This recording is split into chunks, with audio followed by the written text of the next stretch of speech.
అన్ని సంస్కృతులు ఇలాగే మొదలయ్యాయి, ఇలాగే హెచ్చయ్యాయి, అలాగే సర్వనాశనమయ్యాయి. భూమికి అంటుకున్న వాడే బతుకుంటాడు, పైకి వెళ్తాను అనేవాడు పైకే పోతాడు. భూమికి అంటుకోండి, బతుకుతారు.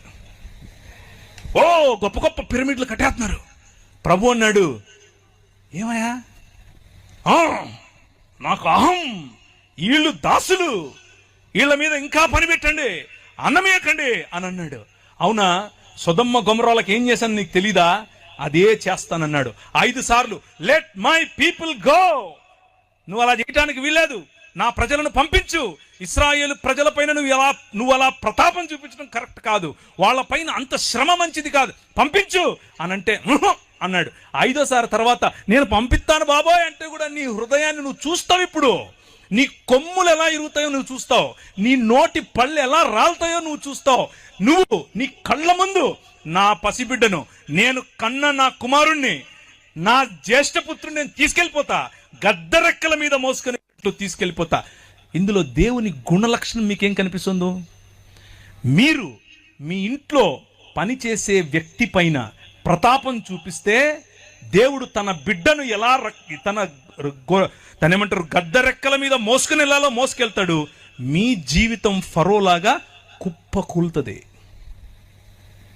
మీ పొలంలో పనిచేసేవాడి మీద మీరు చూపించే దాన్ని ఏమంటారు మేకపోతు గాంభీర్యం మీ బతుకును నాశనం చేస్తుంది. మీరు పనిచేసే చోట మీ సహ ఉద్యోగి పట్ల మీరు చూపించేటటువంటి అన్యాయం మీకు పట్టిన కొవ్వు కరిగిస్తుంది. మీ సహ దైవ దాసుల పట్ల మీకు లేని గౌరవం, మీ సంఘంలో మీరు దేవుడు మిమ్మల్ని నాయకులుగా చేశాడు కనుక, పాస్టర్లుగా చేశాడు, ఏమనుకోకుండా నెక్స్ట్ టైం పిలవకపోయినా పనుల చెప్పేదే. మీరు పాస్టర్లైనంత మాత్రాన సమాజంలో ఉన్న వారిని, సంఘంలోకి వచ్చే వారిని, వారి మీద అజమాయిషీ చేస్తే ఫరోకు పట్టిన గతే.